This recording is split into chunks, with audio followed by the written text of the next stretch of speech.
Welcome, friends. This is our Wednesday meditation and talk, and we're being webcasted on my YouTube pages. And also, this is available through IMCW. Let's begin our meditation together. And I invite you to sense the quality of presence that's right here as you settle, as you become still, and as you turn your attention inward.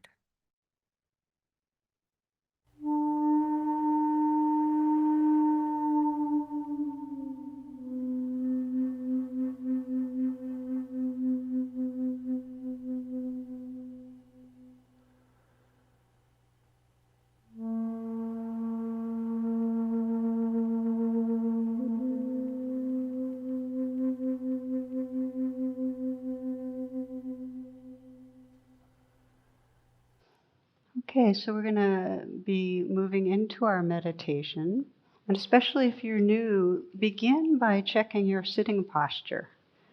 You might close your eyes, and with your eyes closed, begin an adjusting of your posture so that you might sense, instead of sitting and leaning forward or leaning back, and you can actually play with that, coming into a balance of sitting upright,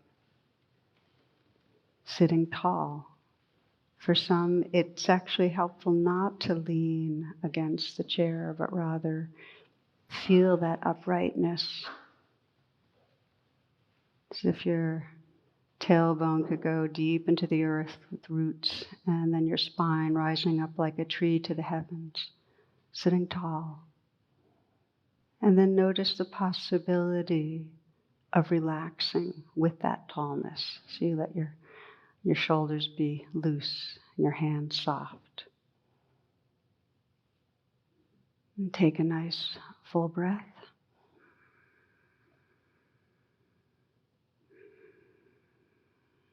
And another.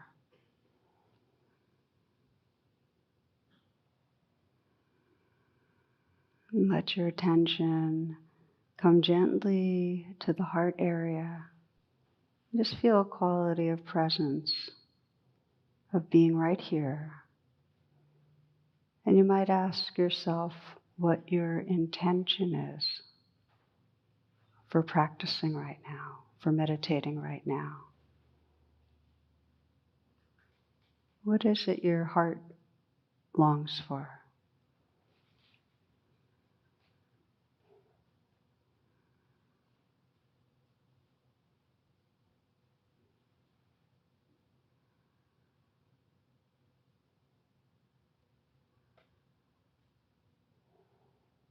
We open our time together as community, and it's really a global community.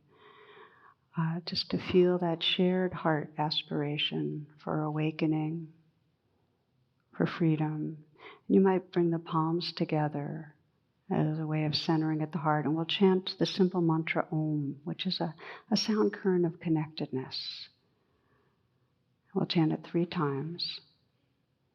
We'll begin by taking a nice deep in-breath.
As you relax your hands down again, feel the sitting posture, this body breathing.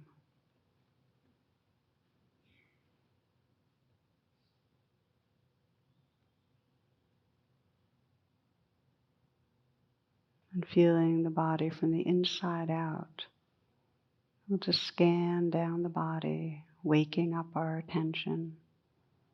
You might let the eyes be very soft. Let the brow be smooth. Just allow yourself to feel the tingling and vibrating and aliveness in that region of the face. Perhaps the sparkling of light and dark at the eyelids.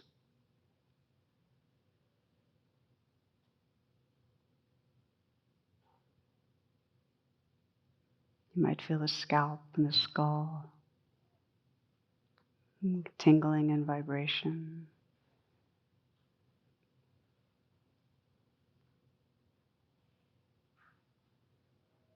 You might sense a slight smile at the mouth, a smile on the inside of the mouth. And then relaxing the tongue right down to the root. Feeling the sensations inside the mouth.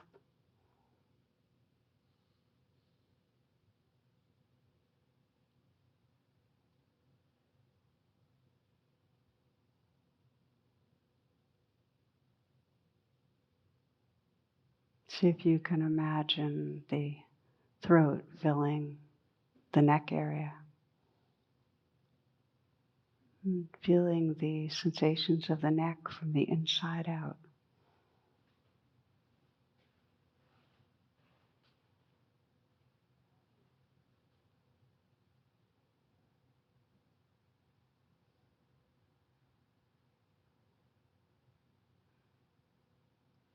Allowing the shoulders to fall away from the neck. And if you could place the awareness completely inside the shoulders, letting the sensations just float. Perhaps feeling a dissolving, ice to water.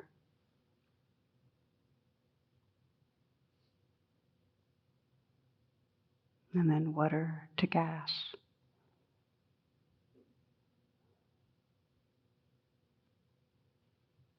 Feeling from the inside out the aliveness, the sensation, the energy inside the shoulders.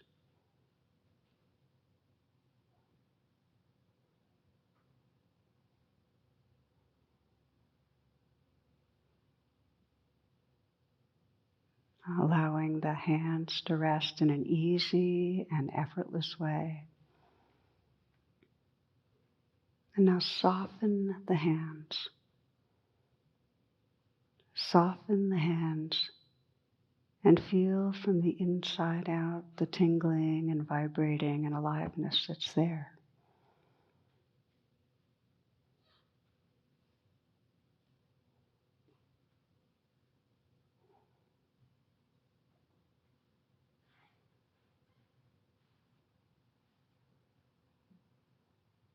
See if you can let there be an openness to the chest. You might imagine smiling into the heart area.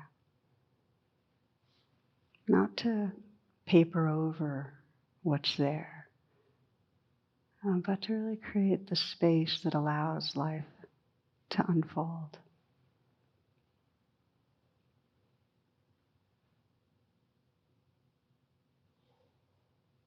Feeling the heart space from the inside out.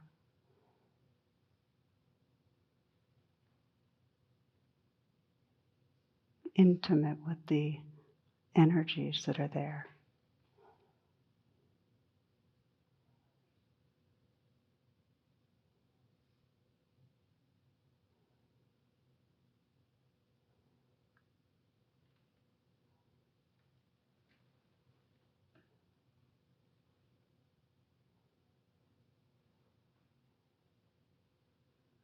Continuing to scan down, relaxing the abdominal area by letting this next breath be received in a softening belly. This breath, and then this one,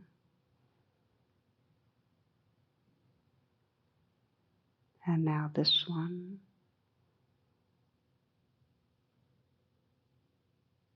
and again,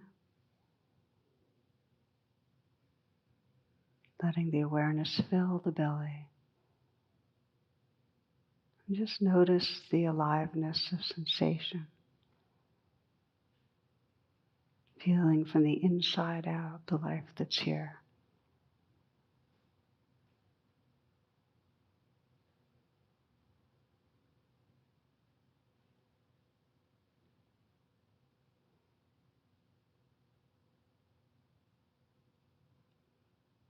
Continuing to scan down the torso, opening to the sensations that fill the pelvic area.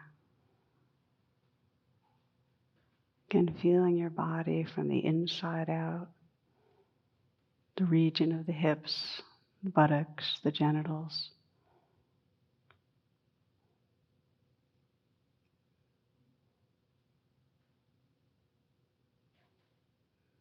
Very receptive to the aliveness, the play of energies.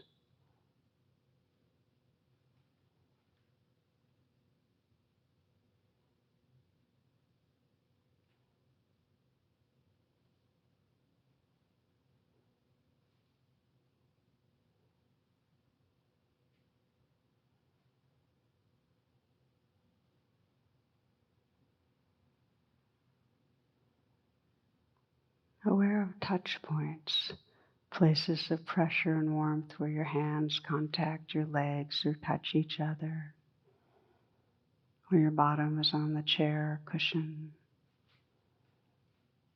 where your feet touch the floor. You might feel the feet from the inside out, aware of the play of tingling and vibrating sensation there.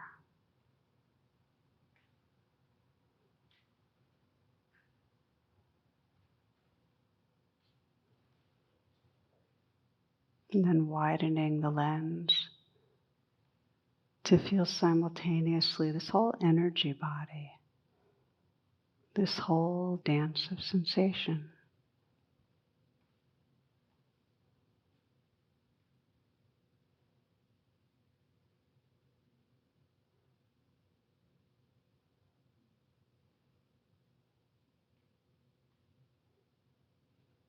Let everything happen to you.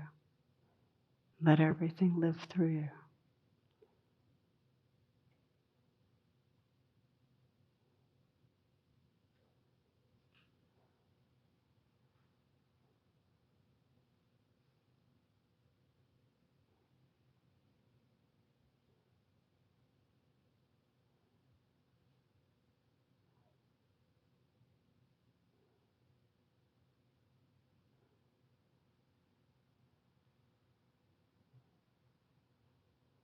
Including in this changing dance of aliveness, the sounds that appear and disappear. So you're listening not just with your ears, you're listening with your whole awareness.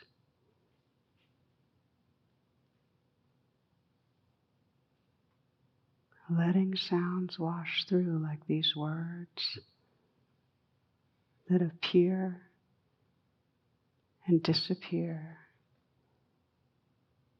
The silences between sounds.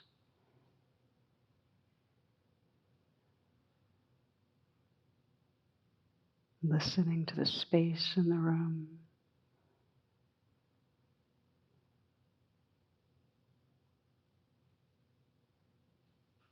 To the most distant sounds you can hear.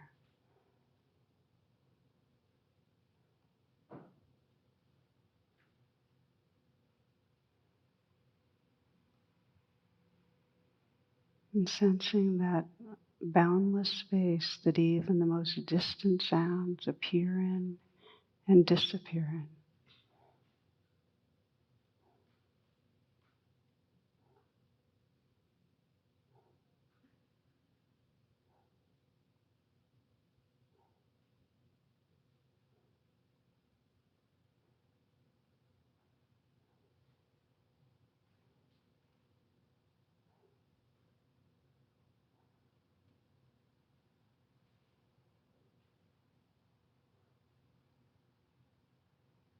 So there's a listening to and feeling the whole moment.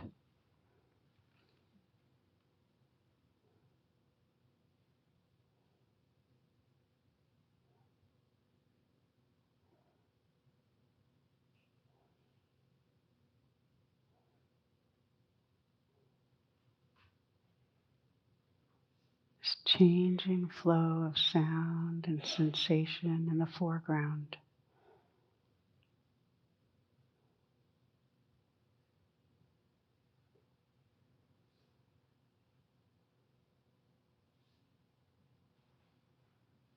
And in the background, this stillness, this awake stillness that's aware.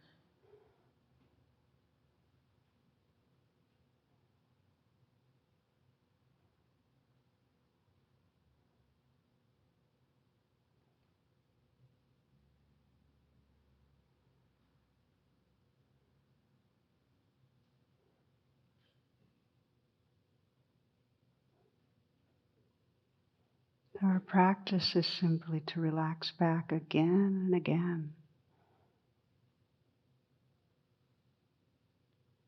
into that openness and stillness, that which is aware of this changing flow of life.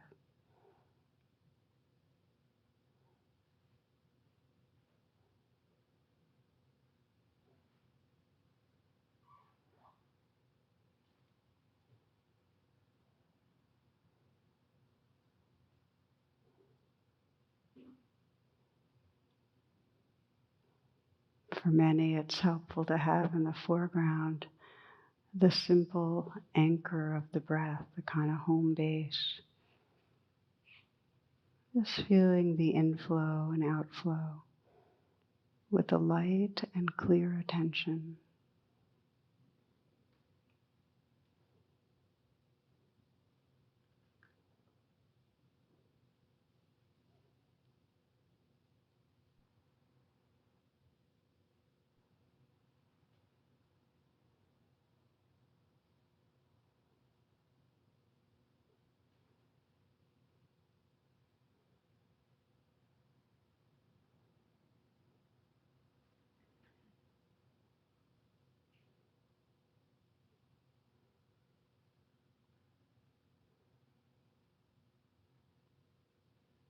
The natural dynamic of meditation practice is discovering we've been distracted and then coming back.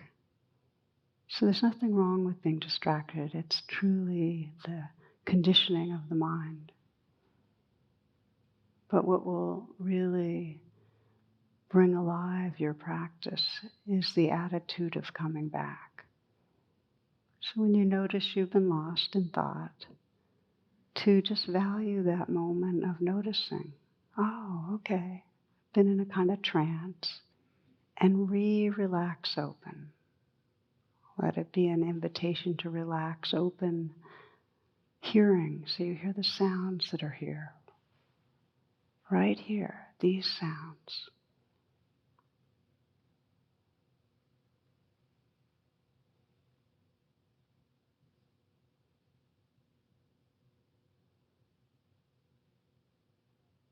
Relax open in the body, perhaps letting go again in the shoulders,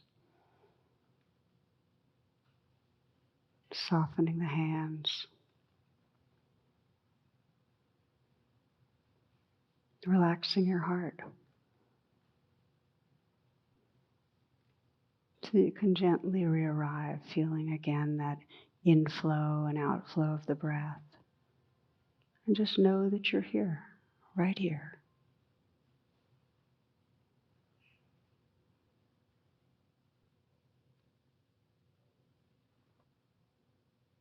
You might notice where your attention is. And if the mind has become distracted, if your attention's off in thoughts, this is a great time to practice relaxing, open the senses, listening,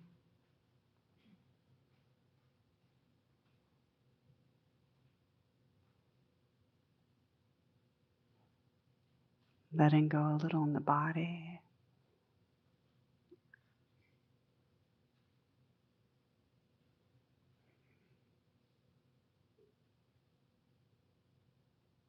Relaxing the heart so you can listen to and feel the full life of the moment.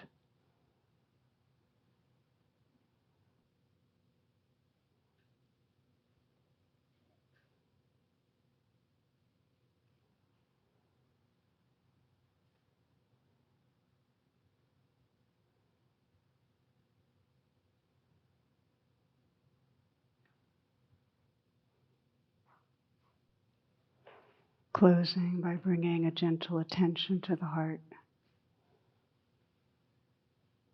and sensing whatever prayer most resonates that you'd like to offer to yourself in this moment.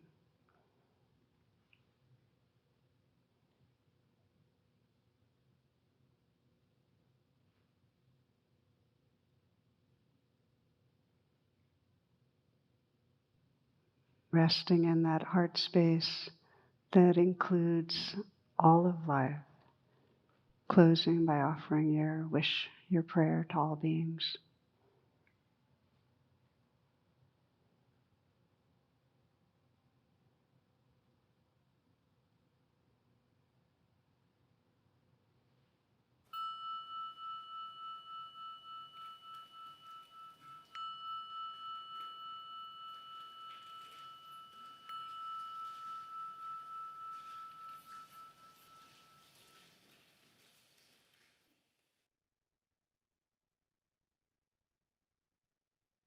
You may take a few long, deep breaths, gently bringing yourself back from the formal practice to informal presence. And I'll offer some announcements for this upcoming week.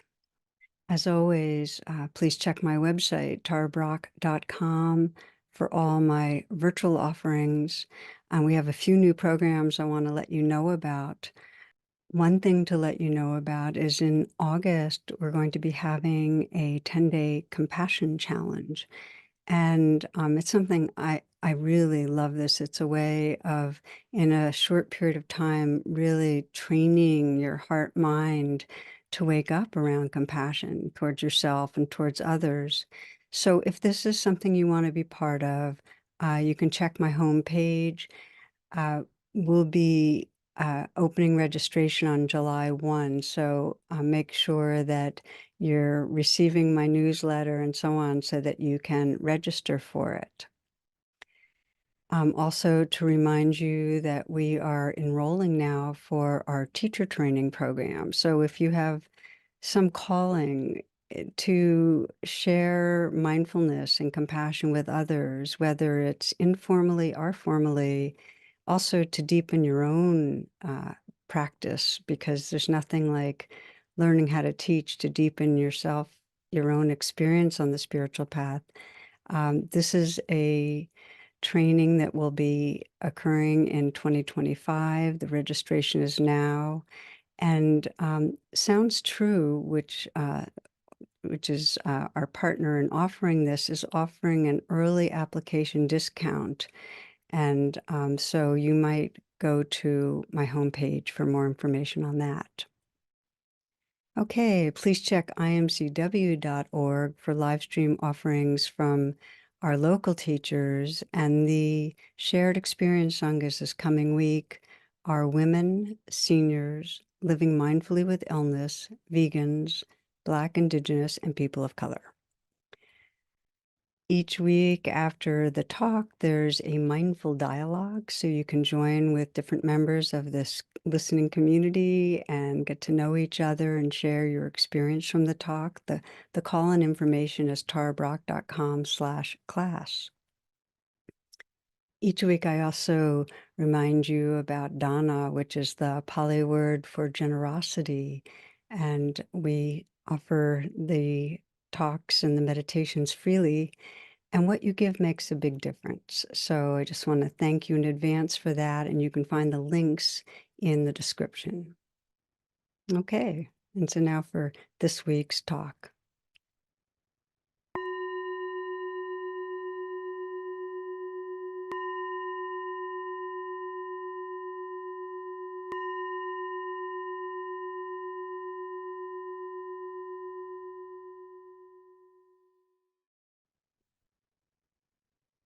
Namaste, friends, and all blessings. This is Juneteenth, and when I realized that Wednesday landed on this day, I really wanted to honor it.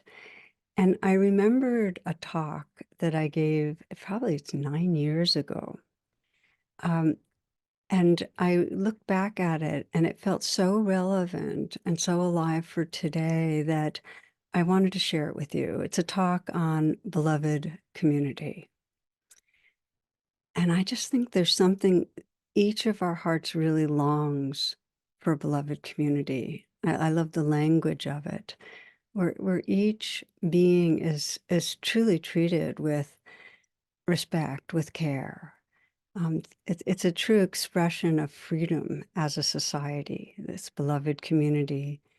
And as we know, if we look at any part of the globe, if we look as individuals or society, there's huge conditioning that blocks us from being in relationship in this loving way. There's huge conditioning that really basically keeps us from valuing all beings. Instead, there's a hierarchy, and some beings are treated and valued as less important or even as bad. So I want to explore this by sharing this talk, the lenses of racism in the United States, and I speak quite personally about my own experience with this conditioning to create separation from others. And I also talk about in this the ways we can deepen attention and evolve consciousness in a way that really lets us bridge the divides with all people and bring more loving to our world. So I hope this serves. And again, many blessings on this day. So namaste. So Sunday at Buddha Fest, the program we had was called Beloved Community. And it's a phrase from Martin Luther King, and it really speaks to this aspiration that we wake up from that which separates us, and in particular wake up from the suffering of racism and live together in a way that's truly respectful and loving, equitable. So the conference organizer set the stage by introducing those of us who are part of this group and the panel and introducing the topic, at which point you could hear Siri's voice saying very loudly, "I'm sorry, I didn't quite catch that." And it was an amazing beginning to a program. And I think you can understand why. I mean, here we were exploring what so many of us, this exploration of how we create separation, and we get a glance at it. We get a glimmer of ways we create distance with each other and in our world. And then we glance and turn away. We don't quite get it. We don't stay. We go back to automatic, back to our old habits and identifications, so we don't quite catch it. So one way that I understand beloved community is as our evolutionary potential, that it's the inclusive heart. And if we look at brain development over the eons, we see that the most recently emerged part of our brain, this frontal cortex, has this deep capacity. It has a whole neural net for empathy and for compassion and for what we might describe as an inclusive heart. That's our potential. And you can see that there is a growing sense of interdependence in our world, that we get it, whether it's through the internet and information, or whether it's through a global economy where we really are interdependent, our climate, we get it more and more, this interdependency. And so there's a growing view amongst psychologists and evolutionary biologists that actually says, even though it might not look that way to us, that violence is decreasing over time on planet Earth, human violence, that our brain is developing. This Pinker is one of the great ones that has been voicing this in his book, Better Angels, but that there's more cooperation, less violence. So inclusive, loving community is an intrinsic archetypal part of the spiritual path, that vision, that aspiration, moving towards that. And it was so for Martin Luther King and for Nelson Mandela. It was in the Buddhist tradition, it's called Sangha. And Sangha means that we truly get our relatedness. We live from that deep respect and appreciation of this beingness that shines through each of us. So in the Buddhist teachings, there is no freedom possible unless we really get that interdependence and we live in that sense of true belonging. That it's not like you can go off into a cave and get very, very still and have these wild experiences and realizations if you don't have that sense of being with others and sensing these beings are part of my web of belonging. There's not a real freedom. Can't be compartmentalized like that. Which goes to one of my favorite personals, which was in Tricycle magazine. Tall, dark, handsome Buddhist, looking for himself. So you get it, I know. So I often refer to a verse from Rumi, which really says it's that our path isn't to seek for love, but to seek and find the barriers that we've erected against it.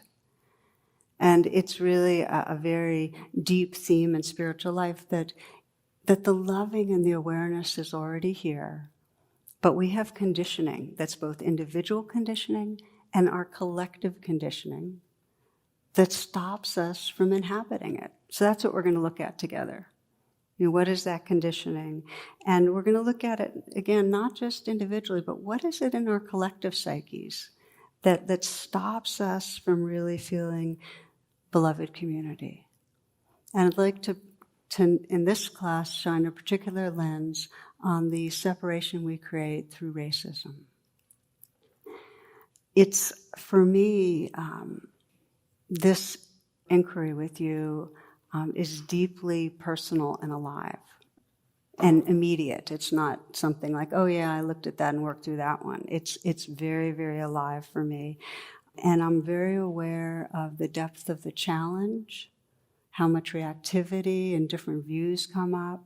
And I'm also aware that I can say in a real simple way, it's not even a choice to hang out in this inquiry for me. It's like there is no way to keep on waking up unless I examine within myself. And again, I said both my own personal condition, but also who I am in that collective identity as a white person. There's no way for me to, whatever's unseen controls and limits us. And if I don't see it, it keeps me separate. So it's very personal in that way, the passion for it. So I'd like to start in a broad way about creating separation and then kind of narrow the lens some. And the broadest way that is described is kind of that existential sense of separation that every living organism has. That every living organism has some perception of in here is self and out there is universe, other. And that there's a need to protect and further self. And Einstein calls it an optical delusion of separateness. Most of you are familiar with that, the way he describes it. It's very, very useful. And yet it's universal. It's not like it's a mistake. It's just all creatures have it. And he describes it as a prison because the primal mood of the separate self is fear. To the degree that you feel separate, there is fear. There's also craving. This flip side of that. So I often describe it as a trance in the sense that when we're in that sense of self in here and other out there, We're organized around defending and getting. We're organized around viewing other in a way that I call unreal other. You can't see the reality of another person when you're feeling separate. You can't sense the subjectiveness or the sentience of who's really there.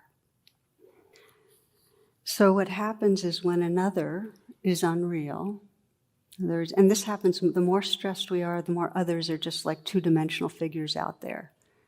And the more that another is unreal, the more we can violate them, the more we can just add stereotypes for our descriptions and not really look at who's there.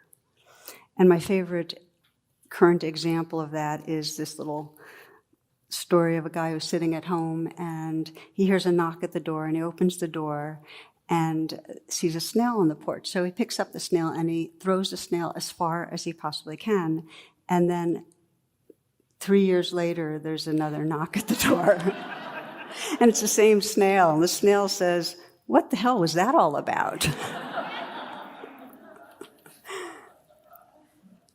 So I love that one, But that's unreal other. It's like, And then, of course, part of unreal other is that we then take it personally if we're the victim.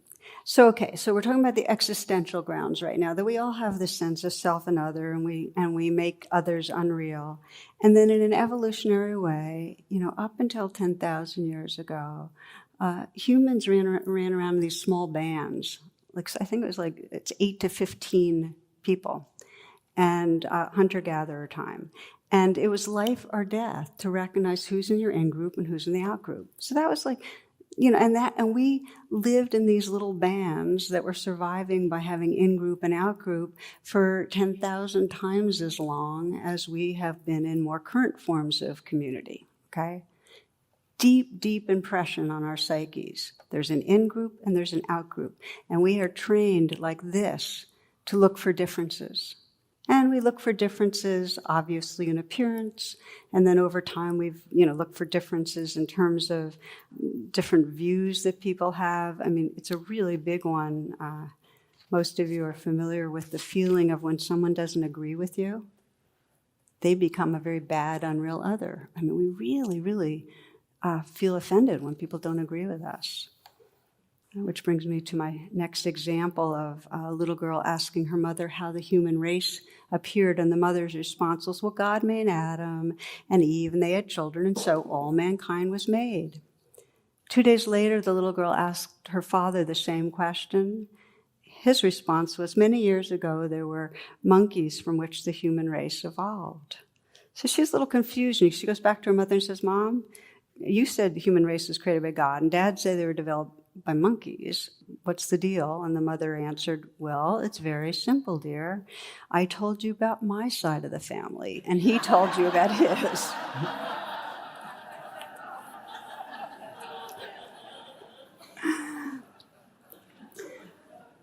Okay, so we're just planting this, how do we create separation? So through evolution, we snap reaction, look for difference. We're very much into in-group and out-group. And then if we come back to human history, the last few hundred years, who dominated the earth it was pretty Eurocentric world. Other was non-white. So with colonization and just dominating the globe, you had a white-centered world for the in-group. Okay, and white Eurocentrism was combined with this growing individualism in the ego, and what individualism does is this, is it makes us even have fewer sense of belonging, we have this self-reflexive awareness that's aware of mortality, so we feel endangered, and it creates even more of an aggravated sense of needing to dominate, needing to be the one. There's more violence. So one of the things that I found really interesting was, this is Carl Jung. Let's see if I have, Carl Jung describes a very interesting dialogue he had with in 1924 with a Native American chief, and this was kind of the back forth. The chief told Carl Jung, he was describing white men, he said, their eyes have a staring expression. They're always seeking something. What are they seeking? The whites always want something. They're always uneasy and restless. We don't know what they want. We don't understand them. We think they're mad. And then Carl Jung asks why he thought that white men were mad. And the response was, they say they think with their heads. And so Jung is surprised and says, well, what do you think with? And the response is, we think here. And he pointed to his heart. And this profoundly affected Carl Jung and affected his writings, this sense that, this truth that when we think with our heads and we're not connected to our hearts, we're dominated by fear, by a sense of separateness and having to get something and having to violate and dominate. And it's not until we evolve to use these good minds but have them informed by our hearts that we then, as I was talking about earlier, have access, we evolve. We then have access to relatedness and beloved community. So in a way, this chief was pointing to, in the Western white mentality, and this is a collective identity, I just want to keep naming that there is a certain madness, is the way he put it, but there's a certain tendency to violate and dominate. And how else can we understand, first, the violation of planet Earth? I mean, how could it have happened? If we were connected to our hearts, how could it have happened that we would have been destroying the earth the way we've been destroying the earth? But more to the theme of tonight, how could it have happened? How else could we understand? And I now want to talk about the United States, that in just a very short time, in just a few hundred years, that this madness translated to, not only did we decimate the indigenous people in this country, but we kidnapped and enslaved people from another continent and then created this ongoing system of oppressing these people on the basis of a distinction of skin color. All in just a few hundred years. That's that madness. That's that collective psyche that thinks that in some way white is the in-group and justifies other, because, and just to say again, when those little bands of humans are roaming around, the way they would name themselves, they'd have names for their group that had to do with being human or people. And the names for the other groups, always were something like epithets that were demeaning, non-human. How else could we go around killing others if they were real others? We couldn't, right? Okay, so we're narrowing down the lens to look at what is the particular conditioning in the United States right now of what happens when you have 200 years of this kind of violence and oppression where white people are dominating. What happens to the psyche? And this represents trauma. And most of us can get it if we look in an individual way of the effect of trauma. We get it. We even get it generationally, that if somebody's been traumatized, that's going to affect other generations.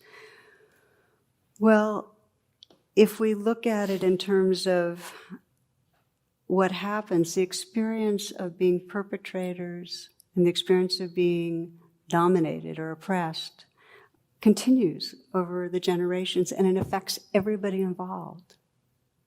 So one of the things I've noticed when the subject of racism comes up, people, especially liberal people, will say, oh yeah, this is an important thing, but it's a sense like, but this doesn't really involve me or my life or my spiritual path. And yet you can't be in a field of humans where there's been trauma and not be involved.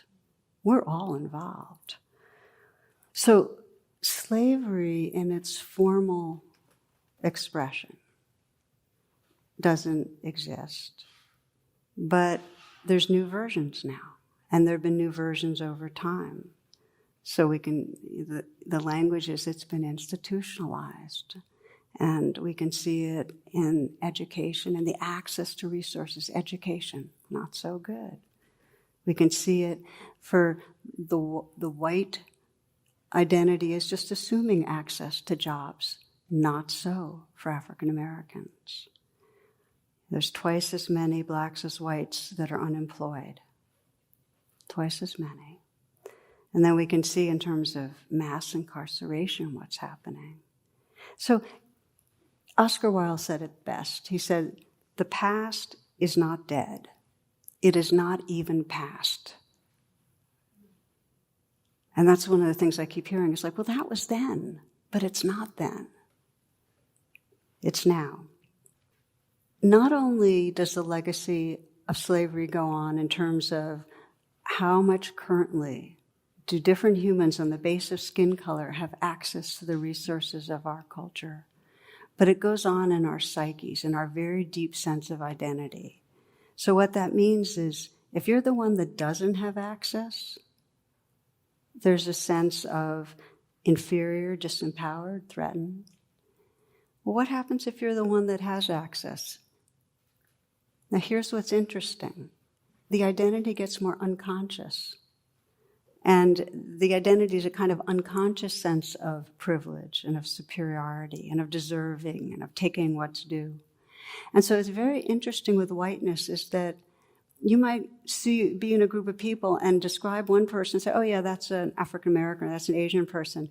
But if you're describing a white person, you don't say, oh, that's a white person, because it's given that white is how it is and everything else is different. I like the way, see if I can find this. She said it so well. Oh, Toni Morrison, she says, in this country, American means white.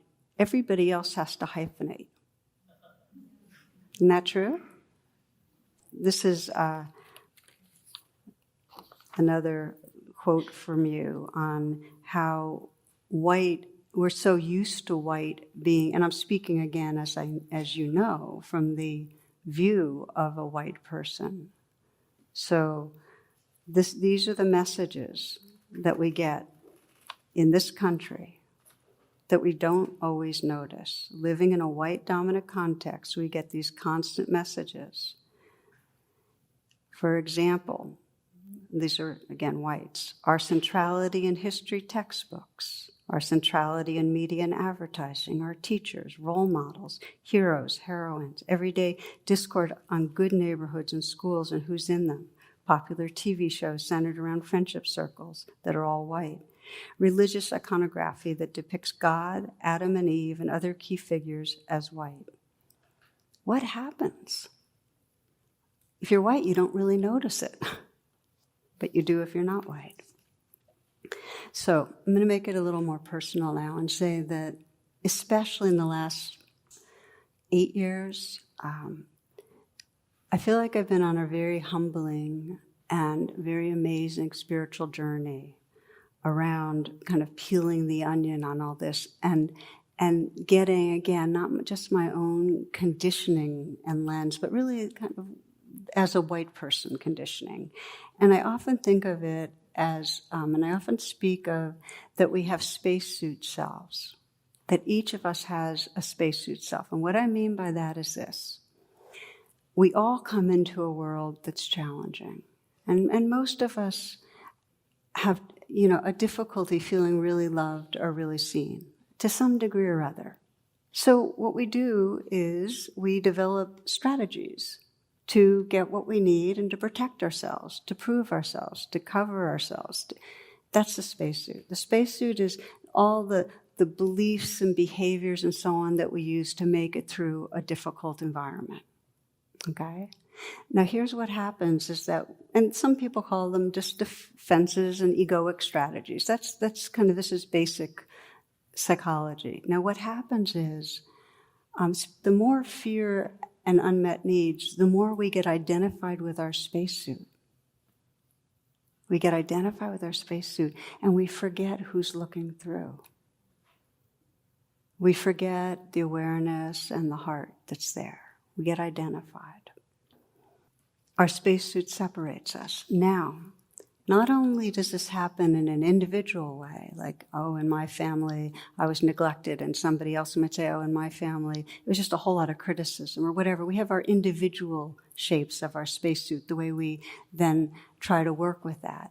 But we have collective spacesuits. And it's much easier to recognize our collective spacesuit when we're talking about being oppressed or excluded in some way. So if you are Jewish or Muslim or feminine, female or gay, then often your identity will be with a spacesuit. You'll be conscious of being identified, and that'll be part of your spacesuit and the way you're organized, including if you're African American. It's much more invisible what your spacesuit identity is when you're white, and yet it has an effect. And that's because we fixate on where we feel oppressed, but we don't always realize when our spacesuit has privilege to it, our dominance. Does that make sense? So we have a collective identity we're not seeing, those of us that are white, that has to do with dominance. And when we have that, the others perceive this is the way we're, again, the lens. There's still a perception of difference. There's an assumption of dominance. In other words, we take it for granted that whites are in charge often, are leaders often, are the decision makers, are the ones that are wealthy, that the ones that are set the norms. It's like we don't think twice about it. One friend of mine just recently described a vacation that she had in Jamaica. And she described the resort. And of course, most of the people in the resort, most of the tourists were white. And pretty much everyone that was a service person in the stores, in the shops, driving them, restaurant, everything, were Jamaicans. And she said she went through this mental exercise of imagining if it was flipped, and imagining what it would be like to be at a resort where it was all people of color and those that were serving were all white. Take a moment with that the wealthy tourists are all people of color, and those that are making the beds and making the meals, driving the buses, in the shops, are all whites. It's a double take. We don't recognize the benefits and the positioning.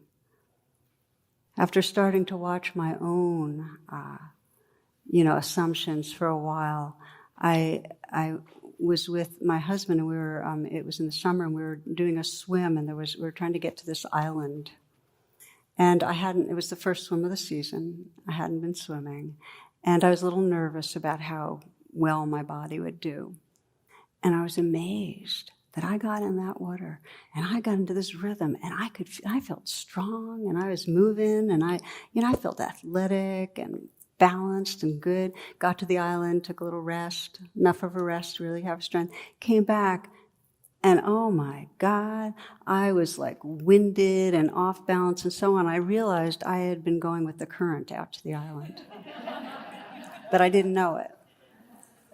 That is an incredible, to me, was like, oh, that's white privilege. That's white dominance. You don't notice how many doors open in this life for you.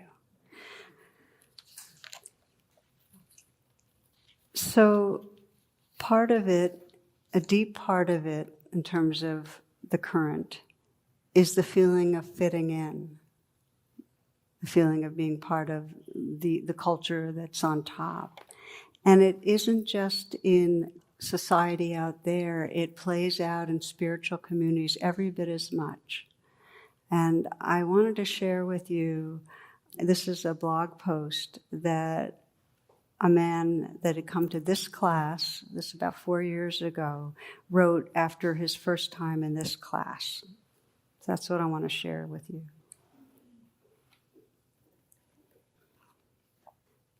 This is written by an African American man, and he called it The Color of the Buddha Heart. When I arrived, I was a little early, so I sat down at the end of the second row and began to read a book I'd purchased, waiting for the meditation. The building slowly filled to capacity. It seemed by the time the meditation began, every seat in the house was filled except one, the one next to me. I became a little set off by this until the ghost of racist past sat down next to me. He said, "Empty seats are devoured in this hall, so why am I sitting next to you?"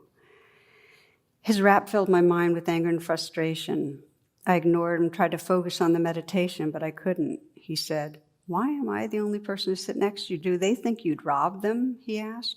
"No, that's absurd," I replied. "I don't think they felt that way." The ghost responds, "Well, maybe you have an awful smell." "No, I'm clean." "You look intimidating." I don't believe a 41-year-old black man in dress pants and button down creates fear and intimidation. Is it because you're new? I don't know.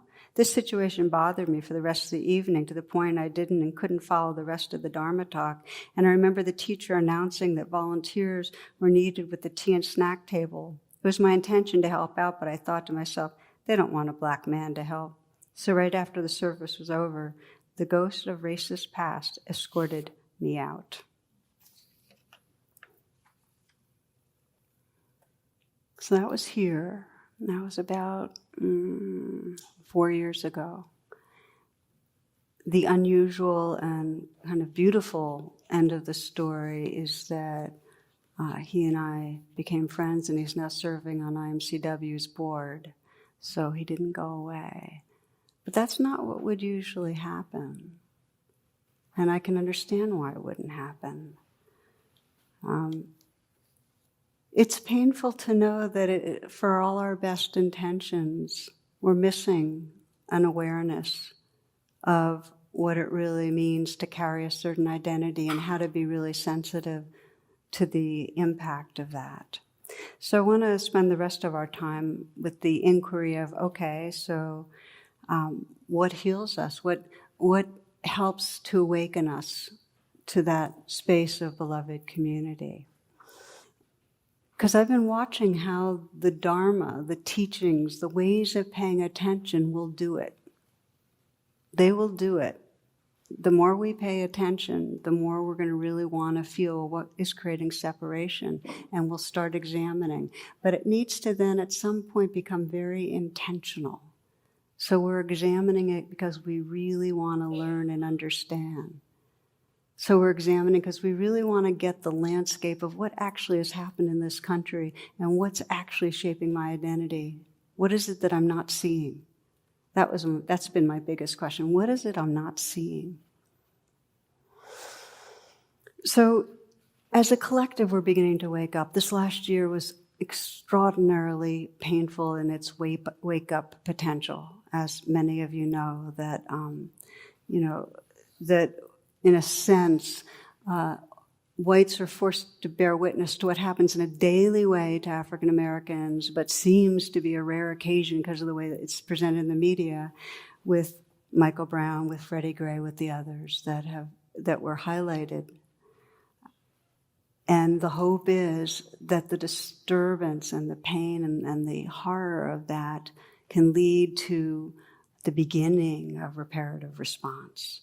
But it is beginning to happen that there's more attention. So it's up to us that feel it and let the shake-up really have us pay deeper attention. So I'll say on a personal level that up until about 8 or 9 years ago, if you had asked me, I would have said that I had probably had some unconscious biases, but I was not prejudiced. And I would have said that I would have assumed that the Buddhist Sanghas were pretty welcoming. And my background is that my father was an attorney, he was did a lot of civil rights law. His friends were very, very mixed. It was very unusual for that time, but that's just the way I grew up. When I was in grammar school, I'd be 1 out of 5 white kids in an all African American school. So I had an unusual flip on that one. And I've also lived a number of seasons of my life being an outsider in the sense of wearing garb for 10 years, where anybody that looked at me would have seen a person in garb and thought me as different. Because of those things, I just assumed, that I was somewhat awake to this stuff. But I got the rug pulled out from under me, and it happened because of certain friendships that got really deep with a handful of people of color in this area, in the DC area, that started letting me know what life was like beyond my bubble, really letting me know. And I want to just give you a couple of examples, because it happened through these friendships. It happened through a diversity community, a sangha that about 12 of us formed, where we really had the intention of, I want to know what life is like for you. That was the inquiry. What's life like for you?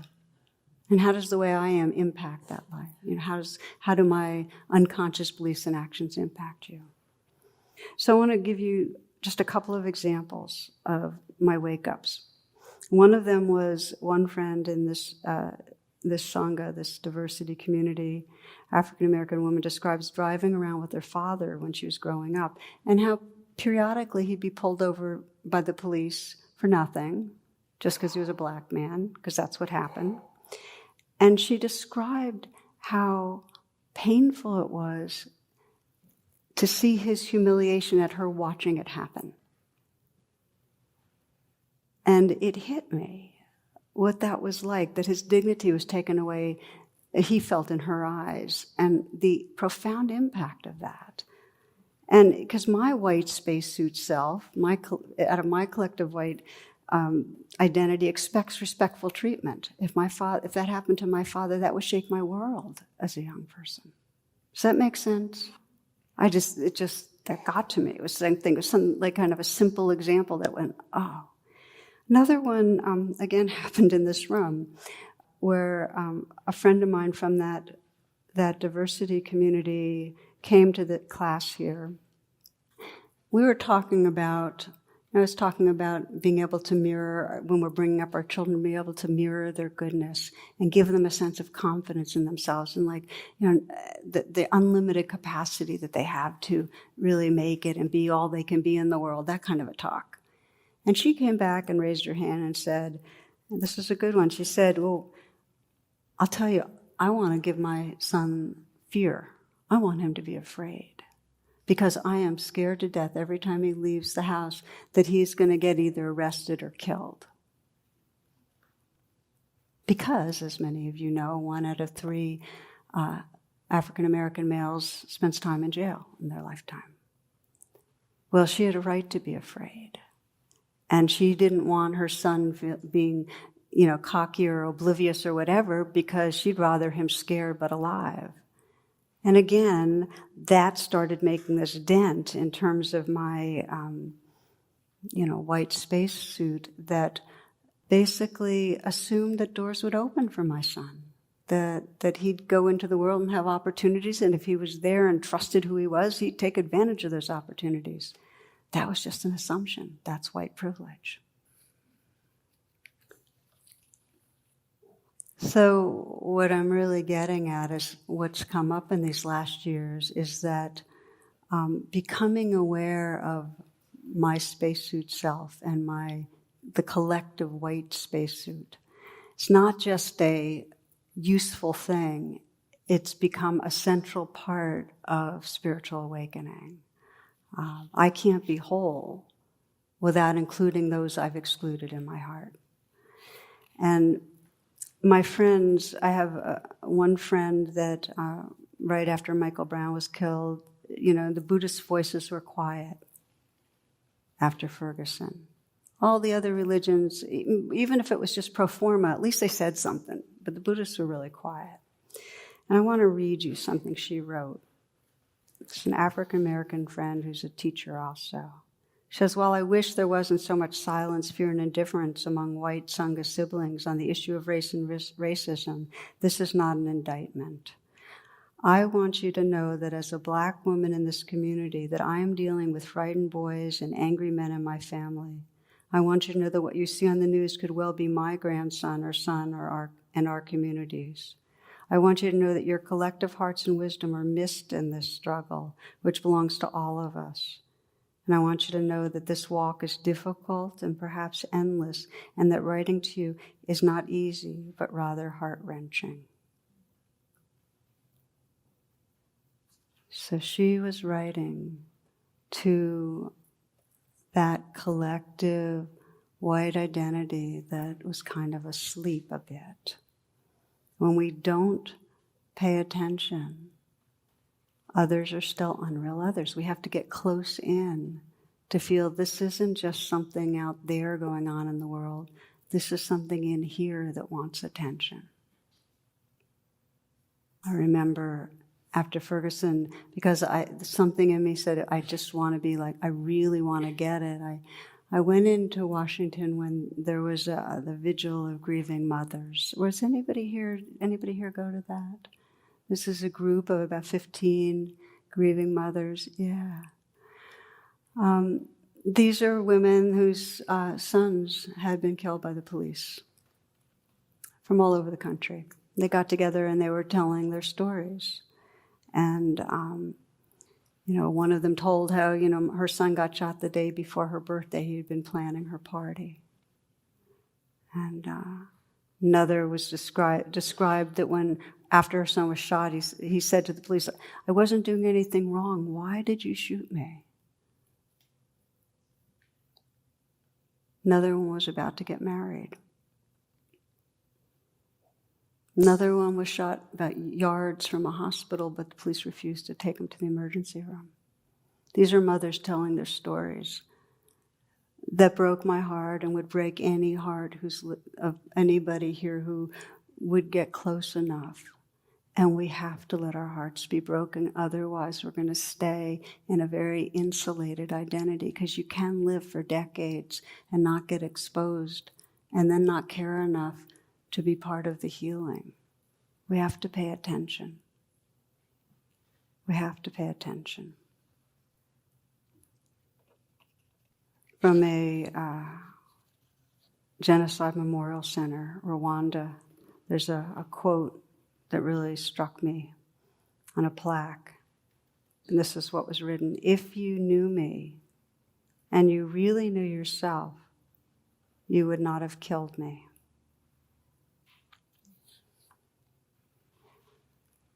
So I'm going to just jump a little and say in a very kind of a different tone that I'm actually hopeful.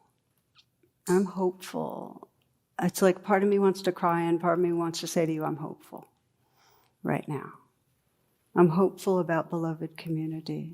I actually feel like we're evolving, and that it's incredibly slow and incredibly painful, and we're evolving. And that the way we keep evolving, and this is what the Dharma or these teachings offer us, is a way to pay attention.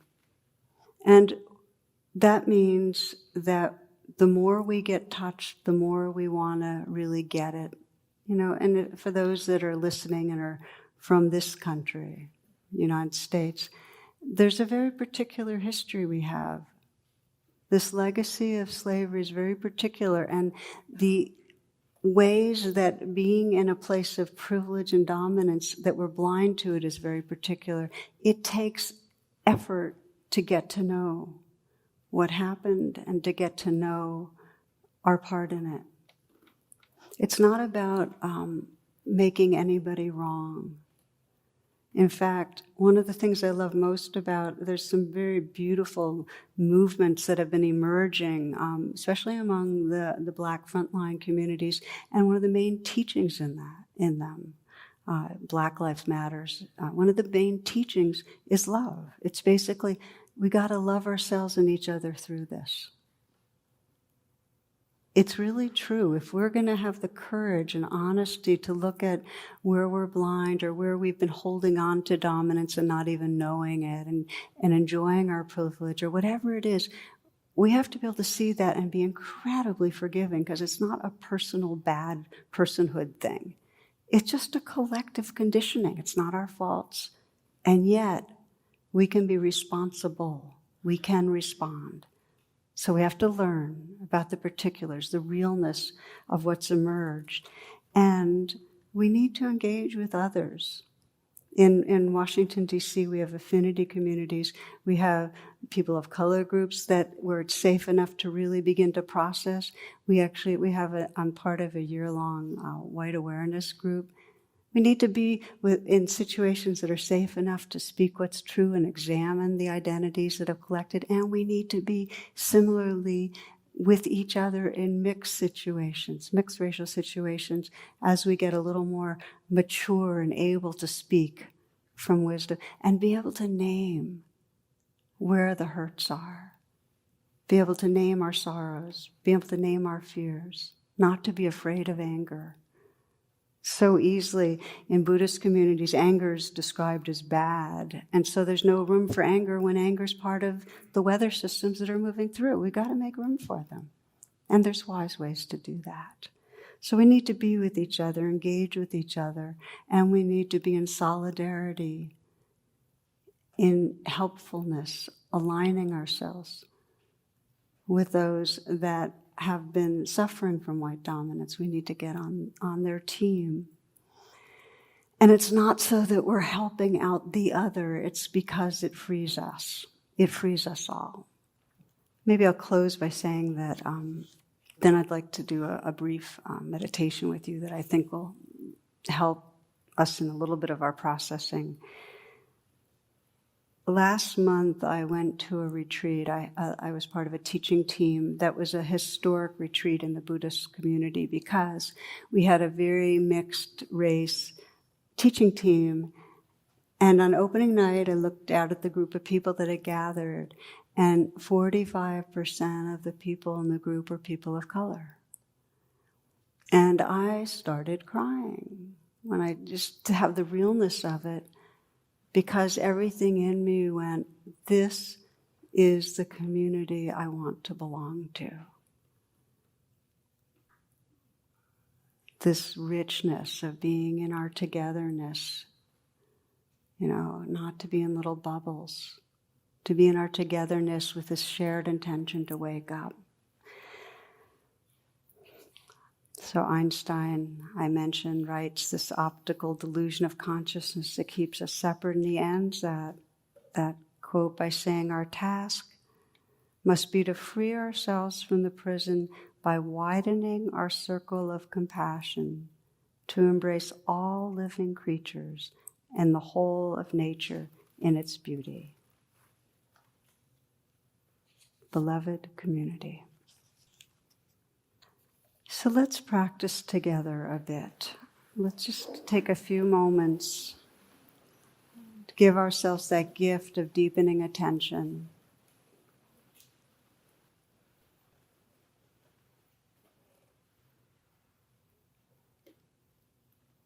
And the starting place with deepening attention is notice what's going on inside you right now.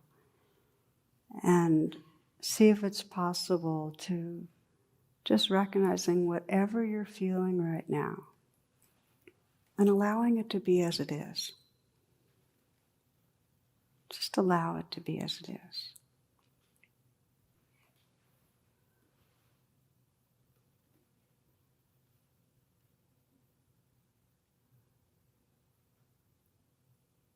If we want to wake up from limiting identities that separate us, we have two tools. One is to notice what's happening. Notice what's happening in our own bodies and minds. Notice what's happening in the collective. And the other is to regard that with deep compassion. No blame, just compassion. So we begin right now in our own individual body and heart. What is happening?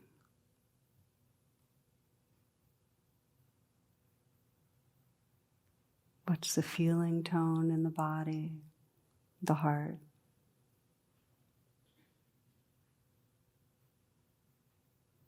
If you'd like, you can put your hand on your heart and just offer a very kind presence with however it is. If in listening tonight you've had reactivity of any sort,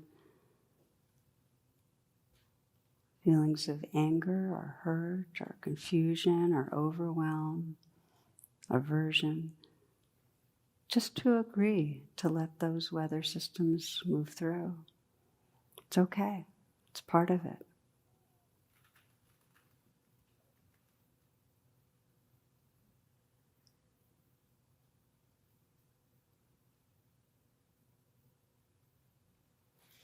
And you might widen your attention just to sense, we've been talking about the spacesuit, our collective identity. Just, you might sense, not as much personally, but just as whatever your identity is, whatever your identity of race is, as a person of color, as a white person, just to notice what the attitude or what the beliefs, assumptions. Again, just noticing and holding with kindness. If you have felt oppressed, if you felt treated unjustly, then to just let that be there as part of this collective identity. And if you've been in the dominant culture, just to notice what is the spacesuit identity with that. Holding it with honesty and curiosity and kindness.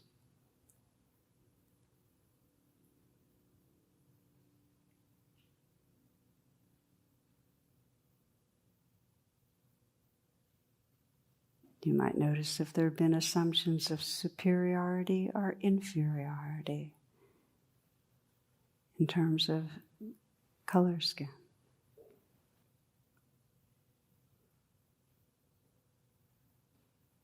Just have the inquiry here.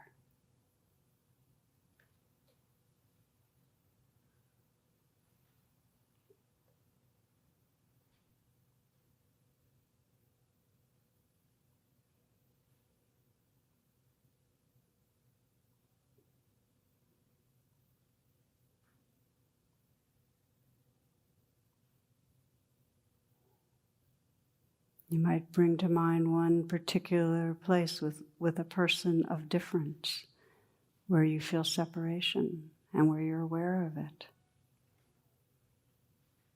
And just look honestly at whatever assumptions, whatever biases. Maybe the bias that you feel inferior and looked down upon, that you're looked down on, that you're pushed out, or it may be one of, in some way, feeling superior,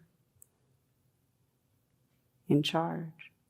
But just take one example in your life with a person of difference. And again, just let yourself be aware of, with honesty, seeing if it can be not so personal, more just sensing, okay, so this is a spacesuit identity, a collective identity that has this kind of built-in conditioning.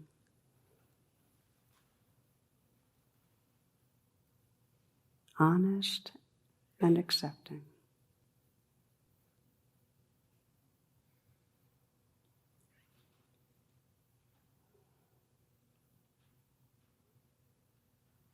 And I wonder if you can look at that person who, when that person's of difference and seems unreal, see the possibility of looking more deeply at who that person really is right now, whoever you have in mind.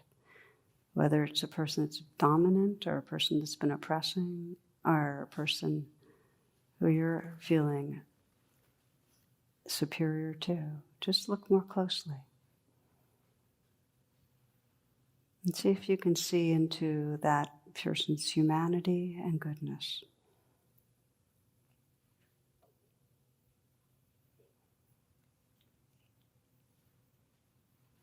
This is closing words from Nelson Mandela. He says, "No one is born hating another person because of the color of his skin or his background or his religion. People must learn to hate, and if they can learn to hate, they can be taught to love. For love comes more naturally to the human heart than its opposite. Even in the grimmest times in prison, when my comrades and I were pushed to our limits, I would see a glimmer of humanity in one of the guards, perhaps just for a second. But it was enough to reassure me and keep me going. Man's goodness is a flame that can be hidden but never extinguished."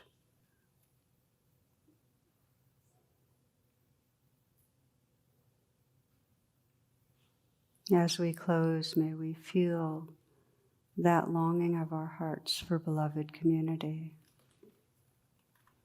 May we feel our potential to wake up from that which separates and to hold hands with the depth of loving, the depth of respect. And in that, can we find our freedom together? Namaste, and thank you for your attention.